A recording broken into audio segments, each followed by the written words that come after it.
Captain Jake Martinez stood on the bridge of the Aurora and watched the stars bend around his ship. 3 months ago, he was just another test pilot flying experimental aircraft over the Nevada desert. Now he was leading humanity's first journey to another star system. The faster-than-light drive hummed beneath his feet.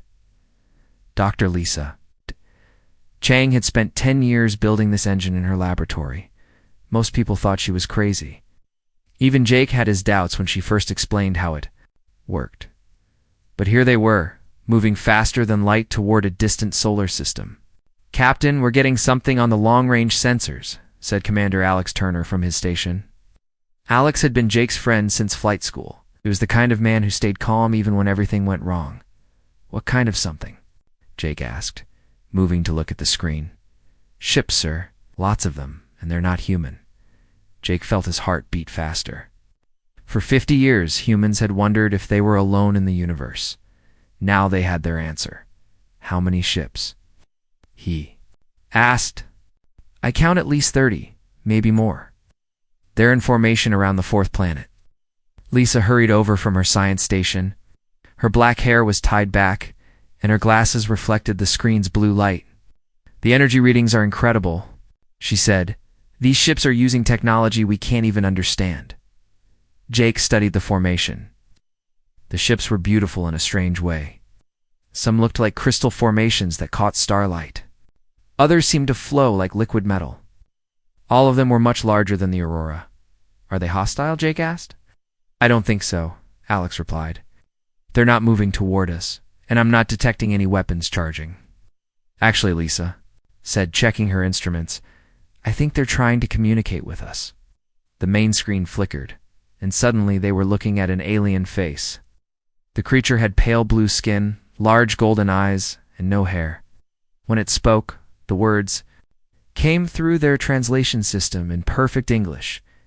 "Welcome, travelers from the 3rd planet. I am Ambassador Keth of the Zilani people. We have been watching your world for some time." Jake stepped forward. "I'm Captain Jake Martinez of Earth. This is humanity's first interstellar vessel." Alien nodded slowly. "We know. Your species has developed faster than light travel, much sooner than we predicted. This is both impressive and concerning." "Concerning?" Lisa asked. Another face appeared on the screen. Darker skin covered in scales, with sharp teeth and red eyes. "I am War Chief Thorak of the Kroner. Your timing is unfortunate, humans. The galaxy is at war." Jake felt the mood on the bridge change. "What kind of war?" Ambassador Keth answered. "For 3,000 years, the Galactic Federation has maintained peace between 12 species. We solve conflicts through discussion and compromise. War was something from our past. Until the Void Hunters came," Thorak added, his voice like grinding metal. The screen changed to show a map of the galaxy. Large sections were marked in red. "The Void Hunters consume everything," Keth explained. "They eat entire planets, leaving nothing behind. They have destroyed 47 star systems in the last 2 years." Lisa stared at the map. "How many people have died?" "Billions," Thorak said simply. "And they're getting stronger with each world they consume." Jake looked at his crew. Everyone was silent, trying to understand what they were hearing. "What do you want from us?" he asked. "Nothing," Keth said. "Your species is too young to be involved in this conflict. We suggest you return to your homeworld and develop your defenses. In a few hundred years, when you're more advanced, perhaps we can work together." "A few hundred years?" Alex said. "These Void Hunters will reach human space long before then." Nodded, "Possibly. But you cannot help us. You have 1 ship, we have thousands. Your weapons are primitive compared to ours. Your people know nothing of space combat." Jake felt anger rise in his chest. He'd spent his whole life being told what he couldn't do. Too young to fly fighter jets, too reckless to command a squadron, too human to explore the stars. Now aliens were telling him the same thing. "What if we want to help anyway?" he asked. The 2 aliens looked at each other. Keth spoke first. "Captain Martinez, we appreciate your courage, but this war has already cost us more than you can imagine. We cannot be responsible for the destruction of another species. Especially one so young, Thorok added. Your people still fight wars among themselves. You know nothing of the discipline required for galactic conflict. Lisa stepped beside Jake. Maybe that's exactly what you need, she said quietly. What do you mean, Kath asked. You said you've maintained peace for 3,000 years. You solve problems through discussion. But these void hunters don't want to discuss anything. They just want to destroy. Alex joined them. Humans have been fighting wars for thousands of years. We're good at it. Maybe too good, Thorok laughed, a sound like rocks breaking. One primitive ship thinks it can teach the Federation how to fight. The screen suddenly filled with red warning lights. A new voice spoke urgently in an alien language. Keth's face went pale. The Void Hunters are attacking the Kepler system. He said, 70 billion people live there. How long do they have? Jake asked. 6 hours, maybe less. Jake looked at his crew. Lisa nodded at him. Alex was already checking their weapons systems. The rest of the bridge crew waited for his decision. Ambassador Keth, War Chief Thorak, Jake said. We're not asking for permission anymore. Going to help whether you want us to or not. Your ship will be destroyed, Thorok warned. Maybe, Jake replied. Hey, but we're human. We do stupid things when people need help. For the first time, Ambassador Keth almost smiled. Very well, Captain Martinez. Follow our fleet to Kepler. But understand, we cannot protect you if things go wrong. Jake grinned and turned to his crew. You heard them. Set course for Kepler. System, let's go show these Void Hunters what humans can do. The Aurora turned toward the distant battle, following a fleet of alien warships into humanity's first galactic war. None of them knew they were about to change the galaxy forever. The Kepler system was already burning when the Federation fleet arrived. Jake Martinez watched through the Aurora's view screen as massive black ships tore apart the outer planets. The Void Hunters moved like a swarm of insects, covering everything they touched. My God, Lisa whispered beside him. They're actually eating the planets. She was right. The enemy ships were somehow breaking apart entire worlds and pulling the pieces into their hulls. What had once been beautiful planets were now just clouds of dust and debris. War Chief, Thorak's voice came over the communication system. Federation. Fleet, assume standard attack formation. All ships will advance in 3 waves. Heavy cruisers first, then destroyers, then support vessels. Jake watched as hundreds of Federation ships moved into perfect lines. They looked impressive, but something bothered him about their formation. Alex, he said to his commander, what do you think of their attack plan? Alex studied the tactical display. It's very organized, sir. Very predictable. That's what I was thinking. Jake opened a channel to the Federation flagship. War Chief Thorak. This is Captain Martinez. May I suggest a different approach? Human Captain, you will follow our orders. Move your ship to the rear with the other support vessels. Jake looked at his crew. Lieutenant Ben Foster, their weapons officer, shook his head. Captain, they're going to get slaughtered. Look at how the Void Hunters are positioned. Ben was young, maybe 25, but he had studied military history his whole life. He could see patterns that others missed. What do you see, Ben? Jake asked. The Void Hunters are expecting a frontal assault. Look how they've arranged their ships. They want the Federation to attack head-on. Engineer Tom Brady spoke up from his station. It's like they've fought the Federation before and know exactly what they'll do. Tom was the kind of man who could fix anything with spare parts and imagination. He'd already been studying the Federation's weapon systems and found ways to improve them. Captain, said Sergeant Kate Williams from the security station. Request permission to take a small team to scout the enemy flanks. Kate had served in 3 different Earth armies before joining the space program. She understood combat in ways that the Federation's diplomatic species never could. Jake made his decision. Alex, take us away from the main fleet. But don't go. To the rear? Where are we going, sir? We're going hunting. The Aurora broke away from the Federation formation just as the first wave of ships began their attack. Jake watched as the neat lines of Federation vessels flew straight toward the enemy. It was exactly what the Void Hunters expected. The black ships opened fire with weapons that tore holes in space itself. Federation shields designed to protect against conventional energy weapons were useless. Ship after ship exploded in brilliant flashes of light. "You're being massacred," Lisa said, her face pale. "Not if we can help it," Jake replied. "Tom, what can you tell me about those Void Hunter ships?" Tom had been scanning the enemy vessels since they arrived. "They're incredibly powerful, but they have one weakness. They're so focused on the main attack that they're not watching their flanks. Ben, can we hurt them with our weapons?" "Directly, sir, but I have an idea." Ben's fingers flew over his controls. "Tom, remember those old mining charges we loaded back on Earth?" "Yeah, but those are just for breaking up asteroids." "What if we don't use them on asteroids?" Jake smiled. He was beginning to understand. "You want to use them as weapons?" "Not as weapons, sir. As distractions." Ben brought up a tactical display. "Look at all this debris from the destroyed planets. If we hide among the wreckage and detonate charges at the right moment, we can confuse their sensors."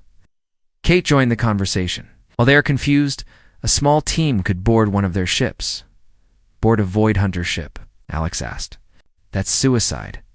"Maybe," Kate replied. "But humans have been doing stupid things in wars for thousands of years. It usually works."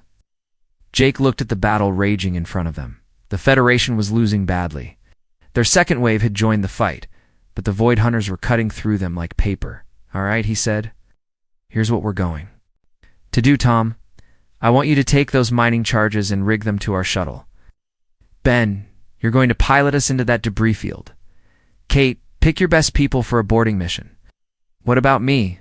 Lisa asked. "You're going to figure out how these Void Hunter ships work once we get inside one." The Aurora dove into the wreckage of a destroyed planet.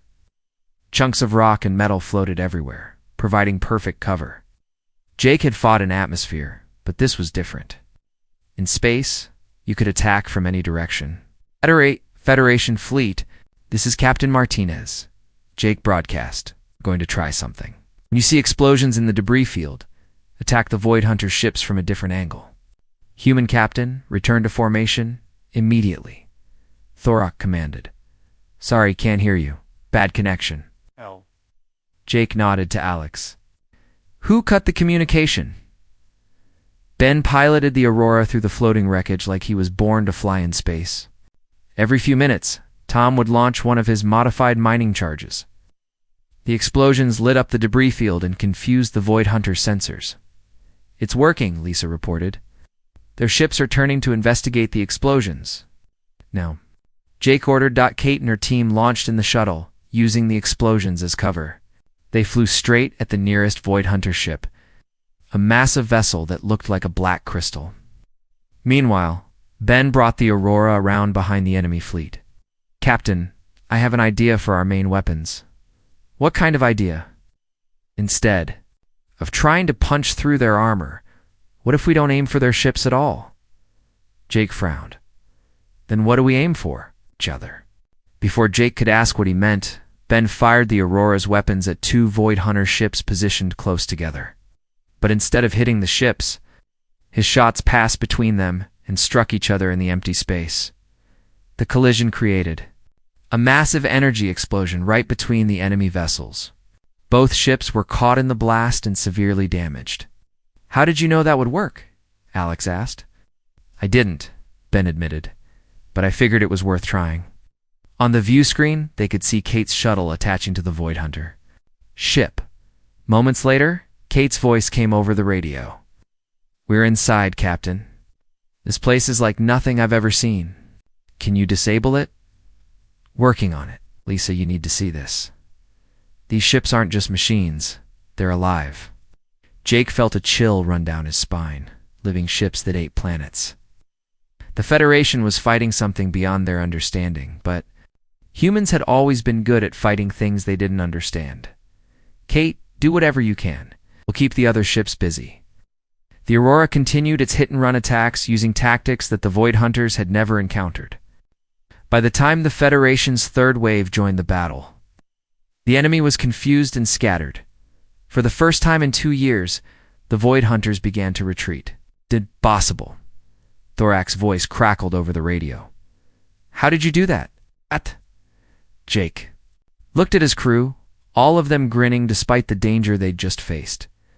"We did what humans do best," he replied. "We improvised." 3 weeks after the battle at Kepler, word had spread across the galaxy about the humans and their strange fighting methods. Jake Martinez found himself in the Federation's war room, surrounded by alien commanders who looked at him like he was either a genius or completely insane. "Captain Martinez," Ambassador Ketz said, "your tactics at Kepler were ... unusual. The Federation High Council wants to understand how you achieved victory with a single ship." War Chief Thorak leaned forward, his red eyes studying Jake carefully.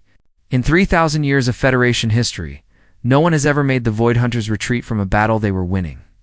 Jake shrugged. "We just did what seemed right at the time." "Seemed right?" Thorak's voice rose. "No.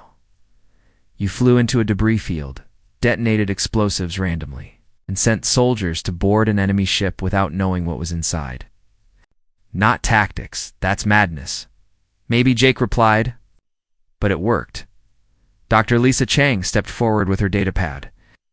"I've been studying the Void Hunter ship that Sergeant Williams captured. These creatures have been using the same attack patterns for hundreds of years, so they expect their enemies to fight in organized formations. As civilized beings should," said Commander Vex of the Al-3, a tall alien with silver skin. "War should have rules, structure, honor." "Tell that to the 47 star systems they destroyed," said Captain Sam Lopez. Sam had arrived the day before with the second human ship, the Ranger. Like Jake, he was a former military pilot who understood that sometimes you had to break rules to save lives. "The point is," Lisa continued, "the Void Hunters have never faced an enemy that changes tactics in the middle of battle. They don't know how to respond to unpredictable behavior." War Chief Thorak studied the battle reports. "Our people scattered our formation, ignored our commands, and attacked targets we hadn't assigned. By all military standards, you should have been destroyed. But we weren't," said Lieutenant Ben Foster, "because the enemy was as confused as you were." Ben had been promoted after the Kepler battle. His weapon innovations had saved dozens of Federation ships. He was working with Federation engineers to develop new combat techniques. "The Federation has been at peace for 3,000 years, Jake explained. "Your people are good at many things, but you've forgotten how to fight dirty." "Dirty?" Commander Vex looked offended. "The Federation does not fight dirty. We fight with honor." "Honor doesn't stop planets from being eaten," said Sergeant Kate Williams. Kate had become something of a legend after her boarding mission. Federation soldiers now called her the Ghost because of how she moved through enemy ships without being detected. Captain Martinez Thorak said, "The High Council has decided to give your people more responsibility in this war. We want you to train Federation forces in your unconventional methods." Jake looked at his team. They'd talked about this possibility during their flight to Federation headquarters. Teaching aliens to fight like humans might be harder than fighting the Void Hunters. "We can try," Jake said. "But I'm not sure your people can learn what we're trying to teach." "Why not?" Keth asked. "Because it's not just about tactics," Lisa explained. "It's about thinking differently.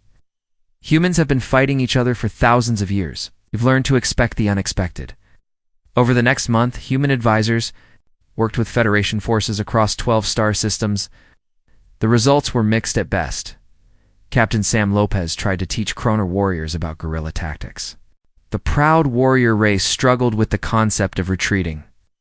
Even when it was part of a larger strategy, engineer Tom Brady worked with Alvari technicians to create improvised weapons. The precise, methodical aliens couldn't understand why anyone would want to build something without detailed plans and safety protocols. Pilot. Amy Chen attempted to show Federation pilots how to fly unpredictably. Most of them became sick when she demonstrated evasive maneuvers that involved spinning upside down while firing weapons. "It's not working," Jake told his staff during a meeting on the Aurora. "They're too set in their ways." "Maybe that's not entirely bad," Lisa said. "Look at what we've accomplished with just 2 ships. Imagine what we could do with a whole fleet of humans." "Earth is sending more ships," Alex reported. "The president authorized the construction of 20 new vessels. They should be here in 6 months." 6 months might be too long, Kate warned. Intelligence reports say the Void Hunters are massing for a major offensive. She was right. Wait. Days later, long-range sensors detected the largest Void Hunter fleet ever assembled. Over 1,000 ships were moving toward the Federation's core worlds. They're targeting our home systems, Thorak announced during an emergency meeting. They succeed, the Federation will cease to exist. Jake studied the tactical display. The Void Hunter fleet was enormous, but it was also moving in a predictable pattern. They were so confident of victory that they weren't even trying to hide their approach. How long until they reach Federation space? He asked. 2 weeks, Keth replied. We can assemble maybe 300 ships to defend our worlds. 300 against 1,000, Sam said. Those aren't good odds. They are if you're human, Jake replied with a grin. What do you mean? Thorak asked. I mean, we're going to do something the Void Hunters will never expect. Jake turned to his team. We're going to lose. The room fell silent. Finally, Commander. Vex spoke. Lose? You want to surrender? Not surrender, Jake corrected. Fake defeat. Make them think they've won, then hit them when they're not expecting it. Thorak struggled for words. That's dishonest. It's also effective. Kate added, humans call it a tactical retreat. You give up ground to gain advantage. The Federation does not retreat, Vex declared. Then the Federation will be destroyed, Jake said bluntly. Unless you're willing to let us try something different. Ambassador Keth looked around the room at his fellow commanders. Jake could see the struggle in their eyes. Everything he was suggesting went against thousands of years of Federation military tradition. What exactly are you proposing? Keth asked. We let them win the first battle, Jake explained. Make it look like they've broken our fleet. Then, while they're celebrating and moving to occupy our worlds, we hit their supply lines. You want to attack their supply ships? Thorak asked. I want to steal them, Jake corrected. Corporal Nick Davis has been studying captured Void Hunter technology. He thinks we can turn their own ships against them. Nick stepped forward. He was young, barely 22, but he had a gift for understanding alien technology. If we can capture enough of their ships, we can use them to infiltrate their main fleet, use their ships to attack them. Vex shook his head. It's madness. Human, Lisa said simply. Thorak stood up slowly. Captain Martinez, if we agree to this plan and it fails, the Federation will be destroyed. If you don't agree to it, Jake replied, the Federation will definitely be destroyed. The alien commanders looked at each other. Finally, Thorak nodded. Very well, human. We'll try your deception. But if this fails, it won't fail, Jake said with more confidence than he felt. Trust me, we've been disappointing our enemies for centuries. As the meeting ended, Jake looked out at the stars and wondered if he'd just promised something impossible. But then he thought about his crew. It's about Kate and Ben and Tom and all the other humans who had volunteered to fight in someone else's war. Maybe it's impossible was just another word for human. The fake battle began exactly as Jake Martinez had planned. The Federation fleet of 300 ships faced the massive Void Hunter armada in the Centauri system, and it looked like a slaughter from the beginning. War Chief Thorak commanded. The Federation forces playing his part perfectly. The ships flew in their traditional formations, firing conventional weapons that barely scratched the Void Hunter armor. One by one, Federation vessels began to retreat or explode in brilliant flashes. Jake watched from his hidden position behind a gas giant's moon. The Aurora and 19 other human ships waited in the shadows while the fake battle raged in front of them. It's hard to watch, said Commander Alex Turner, seeing Federation ships destroyed even though he knew many of the crews had already evacuated. It has to look real, Jake replied. The Void Hunters suspect this is a trap. The whole plan fails. Captain Sam Lopez's voice came over the secure channel. Ranger 2, Aurora. The enemy is taking the bait. They're moving their supply ships forward to support the attack. Perfect, Jake said. Kate, are your teams ready? Sergeant Kate Williams was aboard a captured Void Hunter vessel with Corporal Nick Davis and 20 other human soldiers. Ready? Captain, we've figured out how to pilot these ships without being detected by their own fleet. Nick had spent weeks learning to operate Void Hunter technology. The ships were alive in a way that human vessels weren't. but they responded to thought and emotion more than traditional controls. Remember, Jake broadcast to all human units. We only get one chance at this. Once we start the real attack, there's no going back. On the main battlefield, Thorax flagship sent out a desperate message that the Void Hunters could intercept. All Federation forces, retreat immediately. We cannot hold them. Fall back to the core worlds. The Federation fleet began what looked like a panicked withdrawal. Ships scattered in different directions, some trailing fake damage, others broadcasting false distress signals. The Void Hunter fleet commander, a massive creature called the Prime Devourer, sent a victory message across all frequencies. The Federation is broken. Their spirit is crushed. Move all ships forward to consume their home worlds. Jake smiled grimly. That's our signal. All human units begin the real operation. While the main Void Hunter fleet chased the retreating Federation forces, their supply convoy moved unguarded through space. These ships carried the fuel and resources needed to keep the massive armada functioning. Kate's captured Void Hunter vessel approached the supply convoy without raising any alarms. 2 enemy sensors. It looked like just another ship in their fleet. We're in position, Kate reported. Beginning infiltration now. Her team used the same boarding tactics they'd perfected weeks earlier, but this time they had the advantage of surprise. The supply ship crews never expected to be attacked by their own vessels. Supply ship 1 is secure, Nick announced. These things are full of some kind of energy that powers their main fleet. Can you use it against them? Jake asked. Better than that, I can make it explode. Meanwhile, Captain Sam Lopez led a group of human ships in hit-and-run attacks on the Void Hunter flanks. They used asteroids as cover, launching surprise attacks before disappearing back into space. Pilot Amy Chen performed impossible maneuvers, flying her ship through the gravity wells of 3 different planets to attack enemy vessels from unexpected angles. The Void Hunters had never seen anything like her flying style. Enemy fleet is starting to break formation, reported Lieutenant Ben Foster from his position near the main battlefield. They're confused by our attacks. But the real surprise came when Kate's team turned the captured supply ships into weapons. Nick had discovered that the energy cores could be overloaded to create massive explosions. All human units, clear the area, Kate warned. We're about to light up the sky. The supply convoy exploded in a chain reaction that could be seen from 3 star systems away. The blast took out nearly 1/3 of the Void Hunter fleet's fuel reserves and damaged dozens of nearby ships. The Prime Devourer's roar of rage echoed across all communication frequencies. Impossible. How did they penetrate our defenses? That's when Admiral Ryan Cole revealed himself. He'd arrived with Earth's newest ships just in time for the final phase of the battle, because you forgot something important. Ryan broadcast. On all frequencies, you're not fighting the Federation anymore. You're fighting humans. Ryan was older than Jake, a veteran of Earth's last major war. He understood strategy on a level that impressed even the Federation commanders. All Federation forces, stop retreating, Ryan ordered. Turn around and attack. The enemy is confused and low on fuel. Now is our chance. The fake retreat suddenly became a real advance. Federation ships that had been running away turned and charged back toward the enemy. But now they weren't fighting alone. Human ships appeared. From every direction, using tactics the Void Hunters couldn't predict.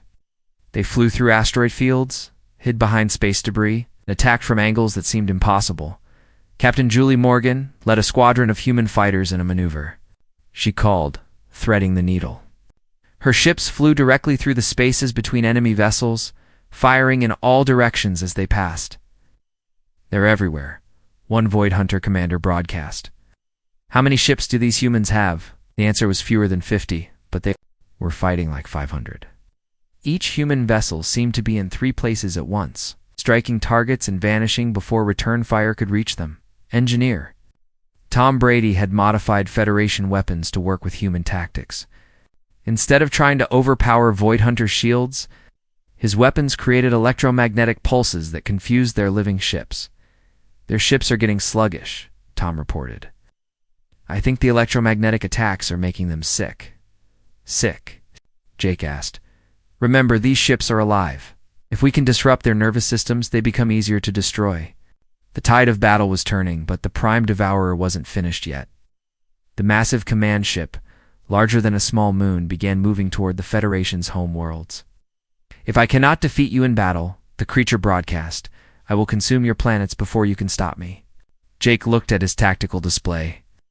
The Prime Devourer was too big and too well defended for conventional attacks. But then, he remembered something Kate had learned during her first boarding mission. All human units converge on the enemy command. Ship, he ordered. We're going to do something really stupid. What's the plan, Captain? Sam asked. We're going to fly inside it. The human fleet gathered around the massive Void Hunter command ship. It was so large that it had its own docking, bays and internal passages, like a mobile space station. The thing about living ships, Jake explained as they approached, is that they have to breathe. Amy Chen was the first to understand. You want us to fly into its air vents? Something like that? If this ship is alive, it has weak points. Just have to find them. One by one, human ships dove into openings in the Prime Devourer's hull. They flew through passages designed for much smaller vessels, dodging internal defenses and searching for vital organs. I found something, Kate reported from deep inside the creature. It looks like a brain, but it's the size of a building. You damage it? Jake asked. Working on it. Nick, remember those mining charges? I've got a few left, Nick replied. But are you sure about this? We might not be able to get out before it explodes. Kate was quiet for a moment, then she spoke. With the calm voice of a soldier who had made her choice. Sometimes you have to take risks to save people. That's what humans do. The explosions started small, deep inside the Prime Devourer.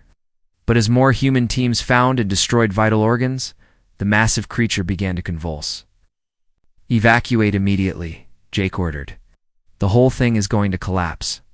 The human fleet burst out of the dying command ship just as it began to tear itself apart. The Prime Devourer's death scream shattered the remaining Void Hunter formations, and the surviving enemy ships fled into deep space. In the silence that followed, Jake realized they had won the war. But as he looked around at the destruction, he wondered what price they would pay for victory. The victory celebration on the Federation capital world of Nexus Prime lasted for 3 days. Beings from 12 different species gathered to honor the heroes who had saved them from the Void Hunters. Jake Martinez stood on a platform before millions of aliens, feeling uncomfortable in his dress uniform. Today we celebrate not just victory, but the bonds forged between species. Ambassador Keth announced to the cheering crowd, "The humans have shown us that sometimes the galaxy needs warriors as much as it needs diplomats." Jake looked out at the sea of alien faces. Some were familiar now, the blue-skinned Zilani, the scaled Kroner, the silver Althari. Others he had never seen before, species from the far edges of Federation space who had come to see the humans. Who won the war? War Chief Thorax stepped forward carrying a crystalline award that sparkled in the sunlight. Captain Jake Martinez, by the authority of the Galactic Federation, I present you with the Star of Unity, the highest honor we can bestow.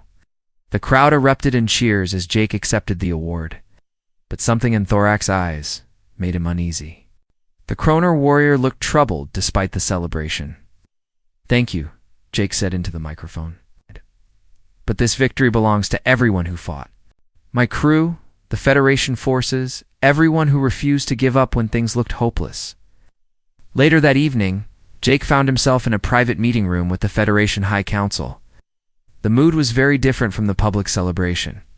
Ambassador Keth, War Chief Thorak, and Commander Vex sat around a circular table, their faces serious. "Captain Martinez," Keth began, "we need to discuss something important."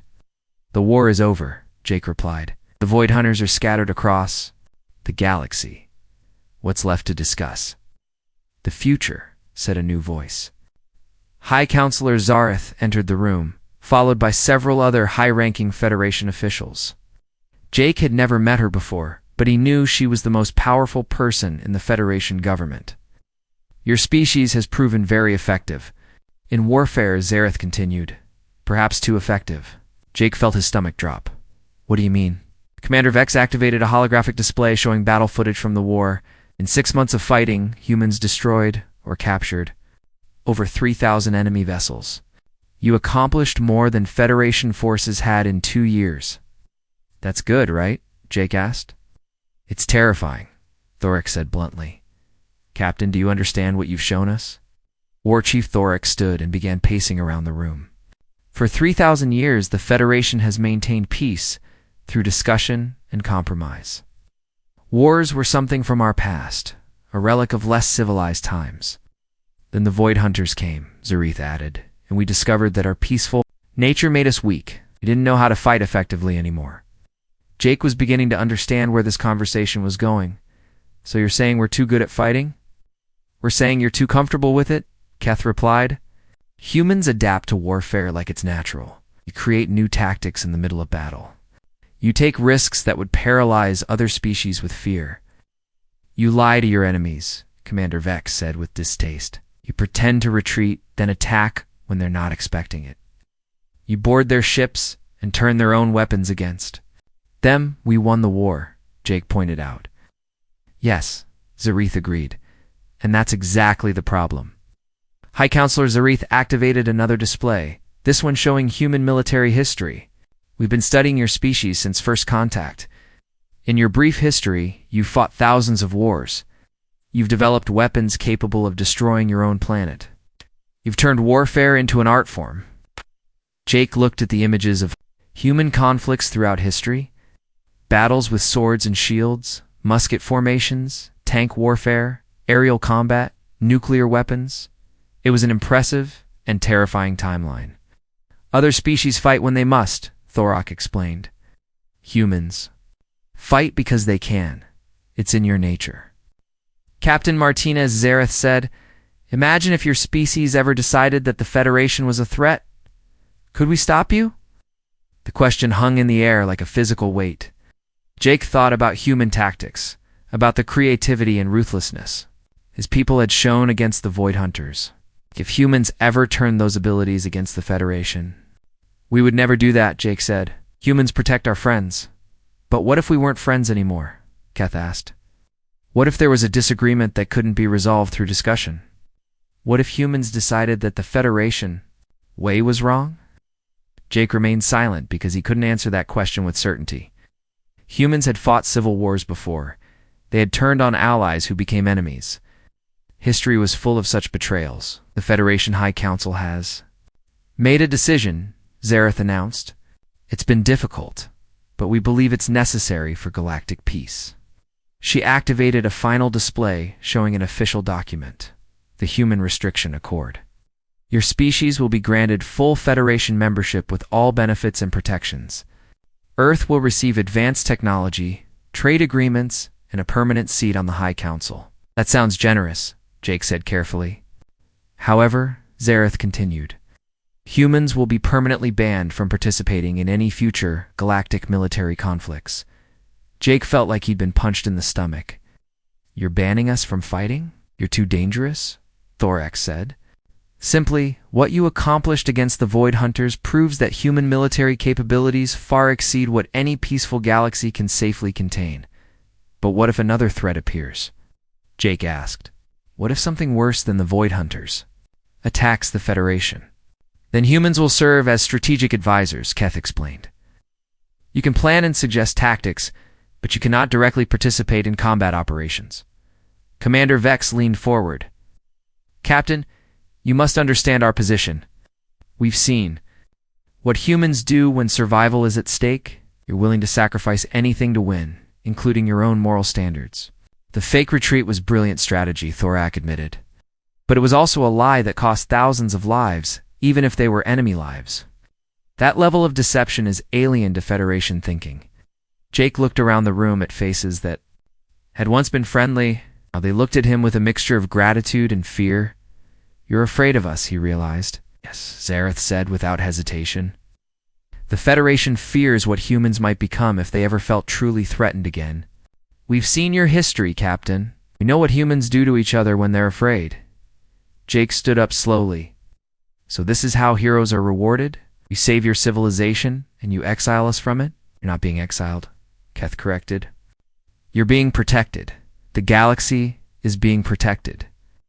From humans, and from what humans might force others to become. Captain Martinez Zareth said as Jake moved toward the door, your species will live in peace and prosperity. Isn't that what you've always wanted? Jake paused at the door. Aye, counselor. Humans have never been very good at peace. We're better at preventing wars than ending them. He left the room without another word, but Zareth's voice followed him into the hallway. That's exactly why this accord is necessary. 50 years later, Dr. Lisa Chang stood in front of a classroom, full of young alien cadets at the Federation Military Academy. Her hair was white now, her hands wrinkled with age, but her eyes still held the intelligence that had helped win the war against the Void Hunters. Today we're going to study human military tactics, she announced to the horrified-looking students. Not because you'll ever use them, but because you need to understand how humans think. A young Zalani student raised his hand. Professor Chang, is it true that humans used to fight wars against each other? Lisa smiled sadly. Yes, cadet. For most of human history, our greatest enemy was ourselves. But why? Asked a Kroner student. Why would a species fight itself? Because humans are very good at finding reasons to fight, Lisa replied. Resources, territory, religion, politics, or sometimes just because we were afraid of each other. An Althary student looked confused. Professor, if humans are so dangerous, why are they allowed to teach at the academy? Lisa looked out the window. At the peaceful campus, where human and alien students walked together under foreign stars, because the Federation learned something important during the war, cadet. The best way to prevent something terrible from happening is to understand how it happens. She turned back to her students. Humans are never allowed to fight in galactic wars again. But we're allowed to teach others how to recognize the signs that lead to war and how to prevent them. Is that enough? The young Zalani asked. Lisa was quiet for a long moment. I hope so, cadet, because if it's not, if the galaxy ever faces another threat like the Void Hunters, the Federation will have to choose between their principles and their survival. What would happen then? Then Lisa said quietly, the galaxy would remember why humans were banned from fighting in the first place. As her students filed out of the classroom, Lisa remained at the window, watching human children play with alien friends in the courtyard below. The galaxy was at peace, but she knew it was a fragile peace, maintained by the memory of what humans could do when peace failed. Sometimes, the greatest victory was knowing when to stop fighting. The Federation had learned that lesson well.